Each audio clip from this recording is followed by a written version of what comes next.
수요일 날마다 뻘거푸 조직신학을 살펴보고 있습니다. 뻘거푸 조직신학의 핵심은 성경은 하나님의 말씀이라는 것입니다. 성경이 하나님의 말씀임을 증명해 달라는 것입니다. 이것이 바로 조직신학의 서론의 핵심이다 라는 것. 그러기 위해서 개념과 필요성과 정의와 과제와 분류와 역사적 내용이 1부에서 그리고 2부에서는 인식론, 그래서 인식론의 1원리는 종교의 원리, 외적 원리, 내적 원리로 하나님의 말씀을 증명해 된다는 것입니다. 우리 지난 시간에 조직신학의 개념에 대해서 살펴봤습니다. 오늘 이 시간은 조직신학의 필요성입니다. 왜 조직신학이 필요하느냐? 그러지 않아도 복잡해 죽겠고, 그러지 않아도 학교 다닐 때 공부하기 싫어 죽겠는데 교회에서까지 왜 이렇게 공부를 해야 됩니까? 라고 묻는다는 겁니다. 그래서 조직신학이 필요 없다는 사람들이 나오게 됩니다. 32페이지입니다. 32페이지. 32페이지. 왜 조직신학이 필요하느냐는 것입니다. 우리 한번 필요성, 교회신학의 필요성, 조직신학의 필요성을 한번 읽어보겠습니다. 자, 이 시대는 시작. 이 시대는 반교회적 시대이다. 교회에 대해서뿐만 아니라 교회에 대해서까지 그리스도 적극적으로 제시하는 일에 대해서도 분명한 행복한 결과를 나타내고 있다. 예, 그러니까 조직신학은 필요 없다는 겁니다. 그냥 뭐하기만 하면 돼요. 믿기만 하면 된다는 겁니다. 덮어놓고 믿으라는 겁니다. 그래서 믿기만 하면 되는 것이지 무슨 조직신학이 필요하느냐는 것입니다. 그러면서 줄바꿈대 교회에 대한 오늘날 반대원인 그 위로 한번 셋째 줄 읽어보겠습니다. 셋째 줄. 자, 많은 보수적인 그리스도인들이 찾았습니까? 다 같이 읽습니다. 시작. 많은 보수적인 그리스도인들이 제 경험적이기만 설교를 요구하는 반면 보다 자유주의 사람들은 윤리에 의존하며 사회적인 설교를 더 선호하고 있다. 자, 그동안에 보수주의는 무슨 설교? 경험적인 설교만 했다는 것입니다. 자, 경험적인 설교만 하고 그 다음에 자유주의 신학자들은 무슨 설교? 무슨 설교? 윤리적인 설교만 했다는 것입니다. 그러면서 조직신학은 뭐다?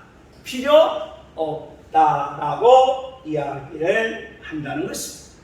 그리고 왜 조직신학이 필요하느냐라고 하면, 자, 우리 보수주의 성도님들은 뭐만 경험적인 것만 설교해달라. 그리고 우리 자유주의나 인본주의, 자유주의 신학자들은, 성도들은 윤리적인 것만 설교해달라는 것입니다. 자, 우리가 성경은 우리는 뭐라고 말합니까? 하나님의 뭐예요? 말씀이라고 합니다. 그런데 일반 철학자들은 성경을 뭐라고 한다? 뭐라고 한다? 설화라고 한다는 겁니다. 창세기 1장에 하나님이 태초에 뭘 창조해? 천지를 창조하시니라. 이런 거짓말이거든요. 그래서 이것은 뭐다? 설화라는 것입니다. 그리고 우리는 할머니와 할아버지를 통하여 무슨 얘기를 듣습니까? 이야기를 듣는데 무슨 이야기? 옛날 이야기를 듣는다는 것입니다. 그러면서 우리 대한민국이 어떻게 생겼을까라고 하면서 우리는 단군 뭐라고 해요? 신화라고 말합니다.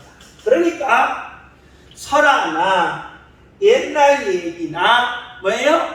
신화는 과연 이게 진리가 될 수가 있느냐라는 것입니다. 그러니까 설화나 옛날 얘기나 신화는 비이성적이고 비논리적이고 비합리적이다라는 겁니다. 그러니까 비이성적이고 비논리적이고 비합리적인 것은 우리가 조직신학 개념을 볼 때 뭐가 될 수가 없다. 뭐가 될 수가 없다? 진리가 될 수가 없다는 겁니다. 그러니까 옛날 이야기는 진리가 안 돼요. 왜? 이성적이도 아니고 뭣도 아니고 논리적인 것도 아니고 뭣도 아니고 합리적인 것도 아니라는 겁니다. 자, 우리가 옛날 얘기 들었죠? 토끼와 뭐예요? 거북이 하고 옛날 얘기를 할아버지가 한다는 겁니다. 토끼가 있었는데 어느 날 거북이하고 달리기 시합을 했단다. 그런데 아이고 토끼는 너무 빨라서 가다 보니까 거북이가 너무 느린 거야. 그래서 토끼가 나무꾼에서 잠자다가 거북이는 엉금엉금 길어서 갔는데 토끼가 자는 것을 보고 가서 먼저 뭐였다? 올인했다. 이야기가 이야기. 이 이야기는 뭐가 될 수가 없다. 진리가 될 수가 없다. 이 말이에요. 왜? 비이성적이고 비논리적이고 뭐다? 비합리적인 것은 뭐라고 말하느냐? 책임감이 없다는 거예요. 책임감. 왜? 설화나 옛날 얘기나 신화 같은 것은 뭐 해가지고? 들어서 이야기해 줍니다. 그러니까 할아버지도 누구한테 들은 거예요? 그 할아버지 들은 거야. 그 할아버지도 누구한테? 그 할아버지. 그래서 들어서 이야기해 주는 건 책임이 있다 없다? 없어요. 책임이 없고 그냥 뭘로 하는 거야? 재미로 하는 거예요. 재미로. 그런데 이성적이고 논리적이고 합리적인 것은 반드시 뭐가 있다? 책임이 있다는 거예요. 책임이 있다는 겁니다. 자, 법정에 가서 옛날 얘기로 하면 내가 책임이 있어요, 없어요? 없지요? 근데 법정에 갔을 때는 저와 여러분이 이성적으로 논리적으로 합리적으로 이야기를 해요. 내가 분명히 이 사람이 바로 저 사람 내 집을 훔치는 것을 뭐였다? 봤다. 그러면 그걸 책임을 뭐야 해요? 짓는 거예요. 그래서 반드시 뭐가 따른다? 책임이 따른다는 것입니다. 그렇기 때문에 모든 설화나 옛날 얘기나 신앙은 뭐가 될 수가 없어요? 진리가 될 수가 없다. 왜? 책임이 안 따르니까. 그래서 이걸 가리켜 뭐라고 말한다? 비이성적, 비논리적, 비합리적이다라고 말한다는 거예요. 그러면 저와 여러분이 신앙생활하면서 열심히 믿었는데, 자, 열심히 믿었는데 목사가 아무리 외쳤는데 그 책임이 있어요, 없어요? 내가 이렇게 외쳤는 책임이 있어요, 없어요? 책임이 없으면 여러분한테 내가 뭐라는 거예요? 비이성적, 비논리적, 뭐예요? 비합리적인 걸 이야기한 거예요. 진리를 이야기한 것이 아니다, 이 말. 그런데 여러분한테 내가 외쳤어요. 그런데 합리적이고 논리적이고 이성적이면서 나는 책임이 있는 거예요. 할렐루야. 그래서 책임 있게 뭐 하는 거예요? 외치는 거예요. 외치는 거예요. 외치는 거예요. 왜? 이것만이 하나님의 뭐다? 말씀이다. 그거 외치는 거예요. 만약에 내가 책임이 없으면 믿으려면 믿고 말라면 말어. 믿으려면 믿고 말라면 말어. 천국이 있는지 없는지 나도 몰라. 그러면서 나 책임을 돌려야 안 돌려요? 안 돌린다 이 말이에요. 그러나 여러분에게 나는 외치는 거예요. 천국은 반드시 뭐예요? 있습니다. 나중에 죽어서 천국 없으면 나한테 와. 뭐라고 해? 네가 천국 있다고 했는데 내가 믿었는데 없잖아 하면서 따지러 오라 이 말이에요. 그러나 죽어보라 이 말이에요. 천국이 있는가 없는가. 내가 뭐 하겠다? 책임지겠다는 거예요. 할렐루야. 그래서 책임성이 부여한다는 것입니다. 책임성.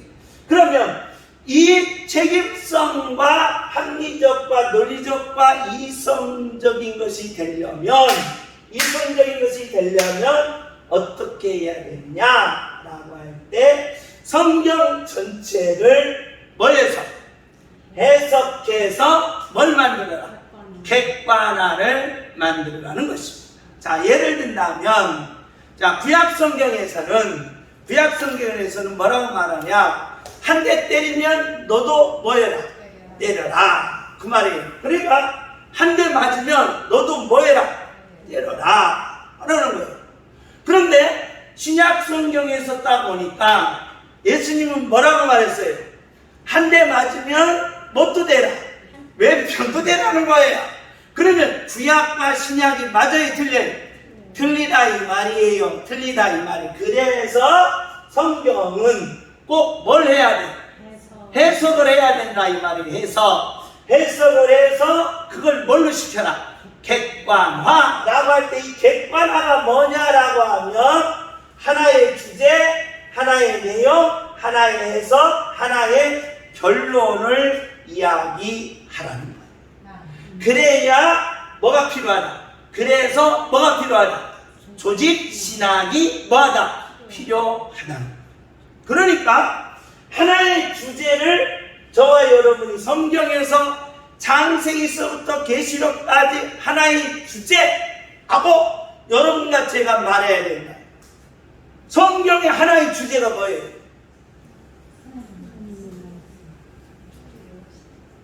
주제가 뭐예요? 그렇죠. 성경은 하나님의 말씀. 이건 이제 조직신앙의 주제고 성경 전체적인 내용의 주제가 뭐예요? 우리가 늘 얘기하는 뭐야? 하나님이 하신다. 그건 이제 여기겠죠? 결론. 네, 주제가 뭐예요? 삼위일체. 누구 보여주는? 하나님 보여주는 거예요. 그러니까 하나의 주제잖아요. 하나의 주제. 누구 보여주는 거? 하나님 보여준다 이 말이에요. 하나님 보여준다. 그래서 누구 하나님? 성부 하나님. 누구 하나님? 누가 하나님? 그 하나님 보여주는. 그래서 성경의 주제는 뭐다? 그렇죠. 삼위일체예요. 삼위일체. 성부 하나님, 성자 하나님, 누가 하나님? 성령 하나님을 보여주신다. 보여주신다. 이걸 좀 학문적으로 좀 지성있게 말하면 성부 하나님, 성자 하나님, 성령 하나님을 뭐 하신다? 계시해 주신다. 라는 거예요. 그러니까 저와 여러분이 성경을 통해서 누구 만나는 거야? 하나님 만나는 거야. 누구 하나님? 성부 하나님. 누구 하나님? 누구 하나님? 성령 하나님. 이 주제는 오직 누구예요? 하나님이다. 하나님. 그러니까 우리는 모든 것은 이 주제가 있어야 된다는 겁니다. 주제. 그러니까 창세기서부터 계시록까지 하나의 뭘 찾아라? 주제를 찾아라. 주제. 하나의 주제가 딱 나와야 돼. 누구예요? 하나님이란 말이에요. 하나님. 근데 그 하나님이 몇 분으로 되어 있어? 세 분으로 되어 있어. 그래서 하나님. 이 하나님의 모습을 내용적으로 그린 거예요. 그러니까 여러분 보세요. 자, 우리가 아브라함이 몇 세에 75세에 예수를 믿었어요. 오늘날로 말하면 75세에 예수를 믿었어요. 그리고 이제 하나님이 예수를 믿고 야, 고향 친척 너의 집을 떠나서 어디로 가라? 내가 지시할 땅으로 가라. 그래서 갈대아우를 떠나서 예루살렘에 왔다는 거예요. 오니까 하나님이 아브라함에게 뭘 줬어요? 뭘 줬어요? 복을 줬어요. 그리고 이 복을 가지고 아브라함은 뭐가 된 거예요? 믿음의 조상이 된 거예요. 믿음의 조상이 됐는데 부자가 복을 받아서 믿음의 조상이 됐는데 뭐가 없어? 자녀가 없어. 그래서 100세에 뭘 줬어? 자녀를 줬다. 자녀를 줬어. 자, 복도 받고 뭣도가 있고 믿음도 있고 자녀도 얻었어요. 부러울 게 있어요? 없어요? 없어요. 그래서 아브라함이 몇 세까지? 175세까지 하나님을 잘 섬기면서 복받고 잘 먹고 잘 살았더라 라고 우리는 창세기 12장에서 24장까지 내용이, 창세기 12장에 24장까지 내용을 딱 놓고 보면, 야, 우리도 누구처럼? 아브라함처럼 믿음이 좁아가지고 뭘 받고? 복 받고 또 못 받고 자녀의 복도 받아서 우리가 늙어서 하나님을 잘 경외하면서 행복하게 뭐하자? 살자. 이게 교훈이라 해요. 교훈. 이 교훈을 받기 위해서 이 성경을 쓴 것이 아니다 이 말이에요. 그럼 뭐 때문에 썼느냐? 뭐예요? 주제라 이 말이에요. 주제. 이런 아브라함을 이렇게 인도해 가시면서, 이런 아브라함을 이렇게 인도해 가시면서 이런 인생을 만들어 가시는 분이 누구다? 하나님. 그렇죠. 성부 하나님이다. 누구 가르치려고? 그렇죠. 하나님 가르치려고 이게 창세기를 쓴 거라. 할렐루야. 그러니까 누구 보여주는 거? 하나님 보여주는 거예요. 그냥 우리는 하나님 봐야 되는데 누구 봐? 아브라함을 본다 이 말이에요. 그러지 말라는 거예요. 할렐루야. 그래, 하나님 봐야 되는데 아브라함 보고, 하나님 봐야 되는데 모세 보고, 하나님 봐야 되는데 바로 다윗 보면 된다 안 된다? 안 된다 이 말이에요. 누구 봐라? 하나님 봐라. 그래서 꼭 뭐가 필요하냐? 조직신학이 필요하다는 겁니다. 조직신학의 필요성은 성경 전체를 통해서 하나의 뭘 찾아라? 주제를 찾아라. 하나의 뭐예요? 내용. 자, 내용이 뭡니까? 성부 하나님, 성자 하나님, 성령 하나님이 하시는 뭐예요? 이 내용이다 이 말이에요. 내용. 그 내용을 해석해 보니까 무슨 집? 제사지, 왕지, 뭐더라? 선지들이더라. 그러니 성부, 성자, 성령 하나님이 이 삼직을 가지고 나에게 뭘 주시고? 구원을 주시고 생명을 주시고 천국을 주셔서 우리는 어디 가시나? 그렇죠. 하나님 앞에 다시 뭐한다? 돌아간다. 천국 간다. 아멘. 할렐루야. 아멘. 이게 바로 조직신학의 전체적인 필요성이다. 그러니 조직신학이 꼭 필요하다는 거예요. 성경 전체를 뭐 하기 위해서? 해석하고 뭘 만들기 위해서? 객관화하기 위해서라는 겁니다. 아멘. 왜 이게 이렇게 중요하느냐? 이걸 보면 된다는 거예요. 이걸 보면 된다는 겁니다. 자, 우리는 그냥 성경을 교훈으로 받아들여서 목사님들이 설교할 때 뭐 해라? 교훈을 이야기하고, 그 다음에 뭘 이야기하고? 도덕 윤리를 이야기하고, 그 다음에 바로 우리가 인생에 살아가면서 여러 가지 도움되는 걸 말해야지 조직신학은 필요 없다. 아까 서두에서 이렇게 이야기했다는 겁니다. 그런데 이게 왜 필요하느냐라는 거예요. 이게 왜 필요하느냐. 자, 그동안에 17세기에 일어났던 위대한 사상이 두 개가 있습니다. 위대한 사상. 그것이 바로 뭐다? 합리론과 뭐다? 경험론이라는 거예요. 합리론과 경험론이 태동이 된다는 겁니다. 자, 합리론은 뭐냐라고 할 때 진리를 뭘로 찾자? 뭘로 찾자? 이성으로 찾자라는 것입니다. 진리를 뭘로 찾아? 이성으로 찾는 것이 뭐다?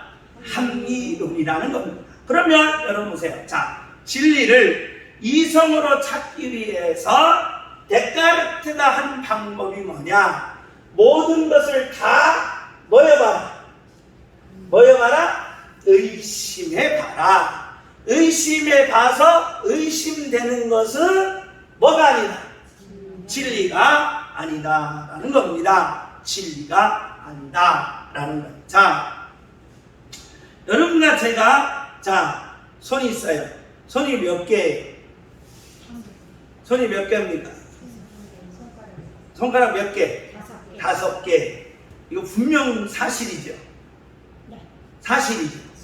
5개 있는 거 분명하죠. 손가락이 5개. 근데 손가락이 왜 5개? 6개이면 돼야 안 돼요? 안 돼요. 4개는. 근데 왜 5개예요? 그게 왜 5개냐? 그리고 보세요. 자, 오른손을 올려. 내려. 누구 마음대로 할 수 있어? 내 마음대로 할 수 있다 이 말이에요. 자, 보세요. 자, 그러면 인간이 보세요. 인간이 자 손이 있어요. 그리고 발이 있어요. 눈이 있어요. 이게 모두 무슨 판단이라고 그래요? 감각 판단이라는 겁니다. 감각으로 판단하는 거. 그래서 우리는 모든 것을 감각으로 판단할 때 내 감각을 뭐 할 수 있느냐? 믿을 수 있느냐라는 거예요. 왜 그러느냐? 자, 보세요. 우리는 꿈을 꿔요. 꿈을 꿔요. 자, 꿈속에서도 손 올려요, 안 올려요? 올려요. 손 내려요, 안 내려요? 내려요. 꿈속에서 달려요, 안 달려요? 달리죠? 그러면 자, 내가 지금 현실에서 손을 올리는 것이 진짜일까? 아니면 꿈속에서 손을 올리는 게 뭐할까? 진짜일까? 어떤 게 진짜예요? 어떤 게 진짜예요? 이치적으로는 현실이 진짜예요. 그렇죠. 그게 상식적으로는 뭐예요? 현실이 진짜인데 생각 꿈속에서도 뭐예요? 손을 올리고 꿈속에서도 음식을 먹으면 뭐하고? 배부르고 배부르니까 어디 가고? 화장실 가고. 그러면 가만히 생각해 보니까 현실이 진짜인지 아니면 꿈속에서 뭐예요? 진짜인지 우리가 뭐 할 때가 있어요? 그렇죠. 헷갈릴 때가 있다는 거예요. 헷갈릴 때. 뭐가 진짜냐? 그러면 악마가 우리들의 육체를 이렇게 손, 발 움직이게 해서 우리를 속일 수도 뭐예요? 있겠다라고 해서 현실에 감각적으로 의심이 되는 건 다 뭐가 될 수 없다? 진리가 될 수 없다. 그래 가짜일 수도 뭐예요? 있다는 거예요. 그러니까 감각적으로 나타나는 모든 것은 뭐가 될 수 없다? 진리가 될 수 없다는 거예요. 자, 무슨 색이에요? 신색입니다. 신색이에요. 이건 모든 70억 인구 중에 다 같은 말이에요. 신색이에요. 그럼 여러분 보세요. 자, 개는 여러분 개 조심하세요. 개는 생명이에요. 생명이다 보니까 빨간색, 파란색, 노란색 구분이 돼야 안 돼요? 안 돼요. 안 된다 이 말이에요. 아, 우리 주인 오늘 빨간색 입었네. 우리 주인 검정색 입었네. 구분이 안 돼. 개는 뭘로만 구분돼요? 냄새. 그래, 개는 흰색과 무슨 색? 검정색만 구분되는 거예요. 검정색. 그러면 개가 미칠 때는 언제냐? 낮은데도 뭘로 보일 때? 그렇죠. 검정색으로 볼 때 개가 미치는 거예요. 그래서 무슨 개? 미친 개라고 하는 거예요. 밤에만 뭘로 보여야 되는데? 까맣게 보이고, 낮에는 다 뭘로 보여야 되는데?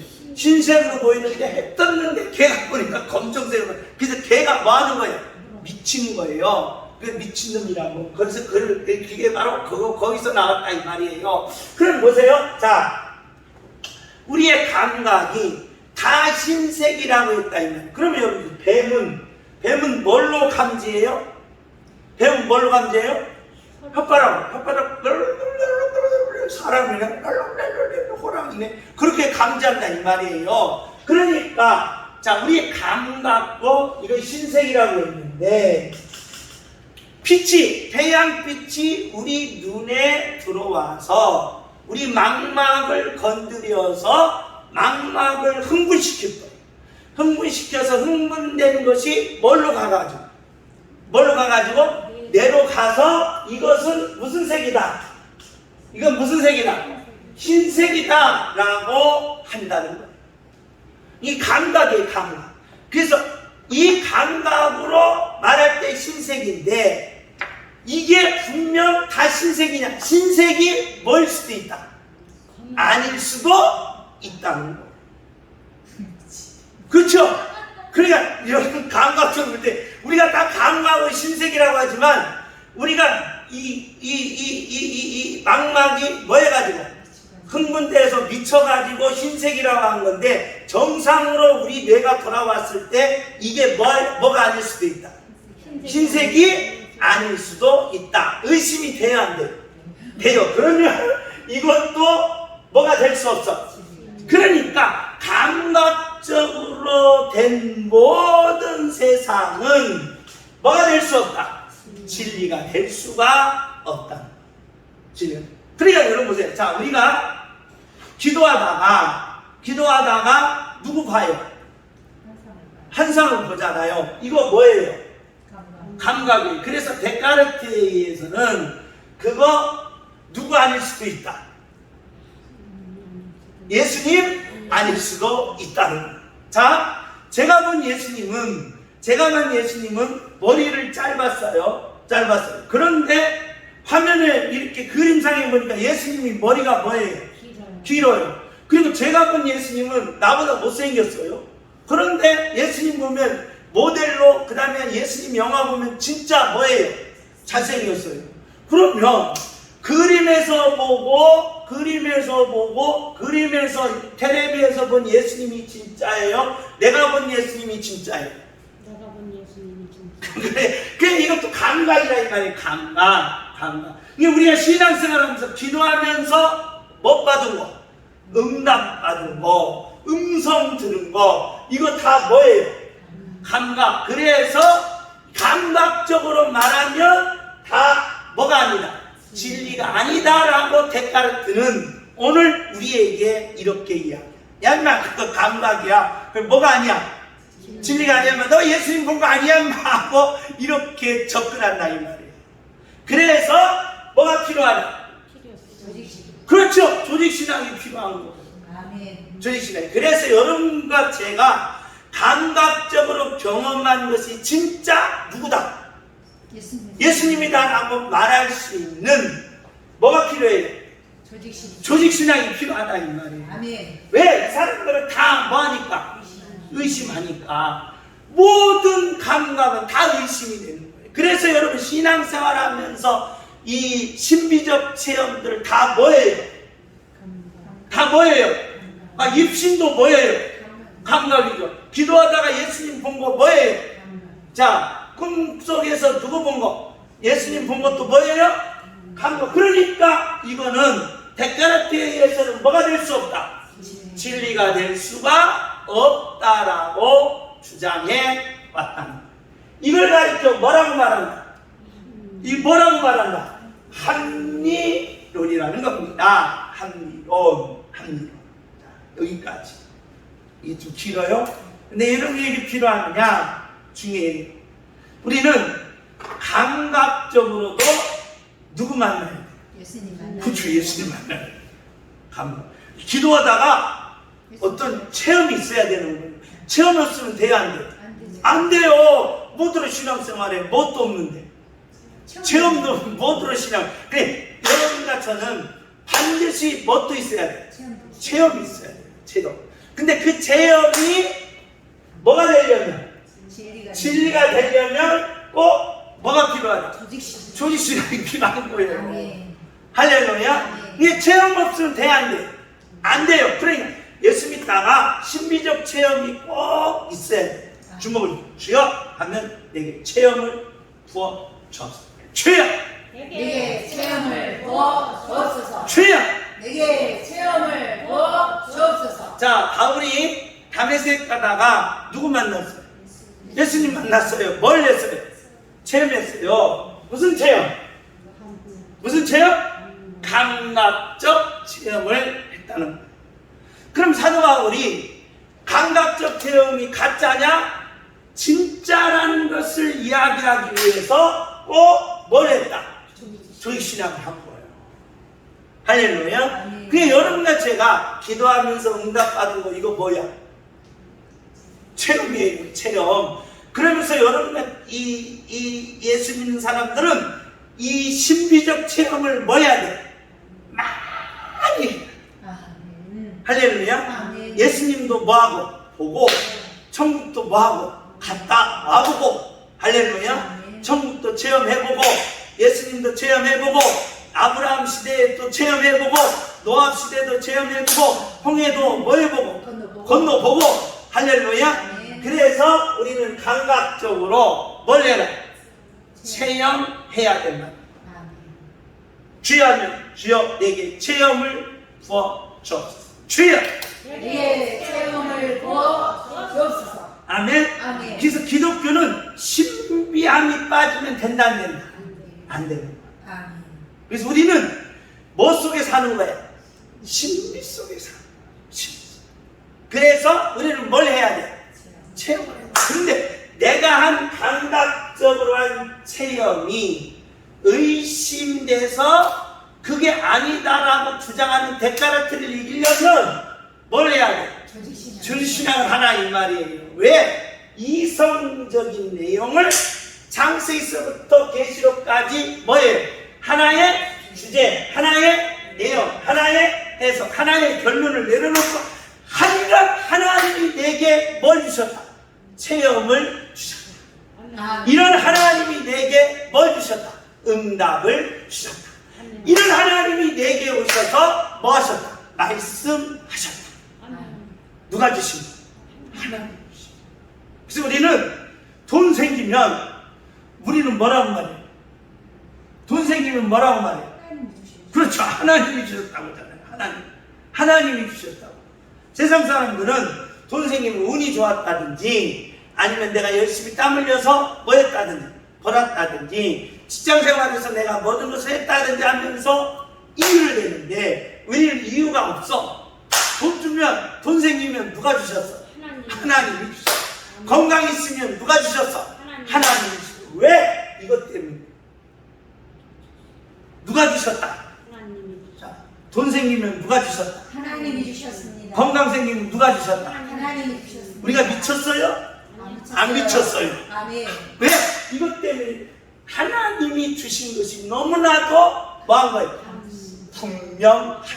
아멘. 할렐루야. 그래서 우리는 뭘 많이 해야 돼? 체험을.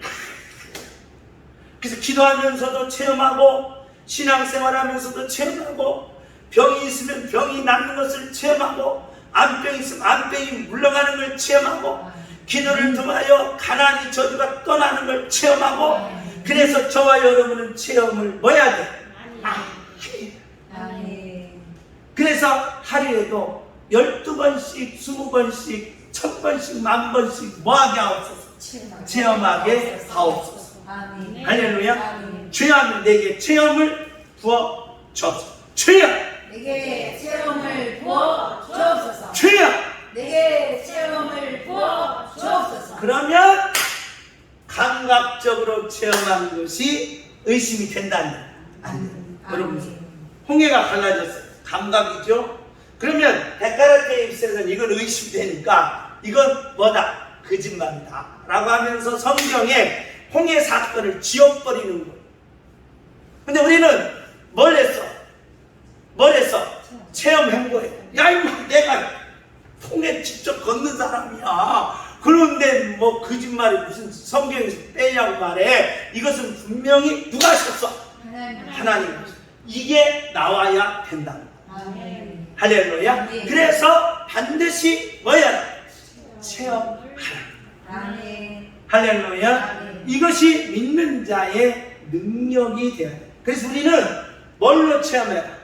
감각적으로 하나님의 뭣도 듣고 음성도 듣고 신령한 떠서 누구도 보고 예수님도 보고 천국도 다녀오고 각가지 신앙생활에 체험하는 능력자들이 되시기를 예수님의 이름으로 축복합니다. 주먹 주여 내게 체험을 부어 주옵소서. 주여 내게 체험을 부어 주옵소서. 그래서 교회 오는 것은 뭘 많이 하기 위해서, 그래서 체험을 많이 하기 위해서, 체험을 많이 해야. 그래서 여러분과 제가 아브라함이 75세부터 175세까지 누구 체험했어요? 하나님 체험했다. 그 결론이 뭐예요? 하나님을 많이 체험했다라는 두 글자가 뭐예요? 믿음의 믿음. 그래서 아브라함은 뭐라고 하는 거예요? 믿음의 조상이라는 말은 간단해요. 믿음이라는 말은 뭐예요? 그렇죠. 하나님을 뭐였다? 체험했다. 그래서 저와 여러분이 뭐 한 거예요? 너 믿음 있니? 그 말은 나 믿음 있어. 믿음이 뭔데? 하나님을 뭐 한 거예요? 체험. 그래서 믿음은 하나님을 뭐 한 거다? 체험. 몇 년 동안 체험했어요? 아브라함 몇 년 동안? 아까 얘기했잖아. 75세 예수 믿어서 몇 살에 천국 갔어요? 그럼 몇 년 동안? 100년 동안 체험. 100년. 100년 동안 아브라함이 체험한 거예요. 그러니 너희들도 일평생 뭐하며 살라? 체험하며 살라. 주여! 내게 체험을 부어 주옵소서.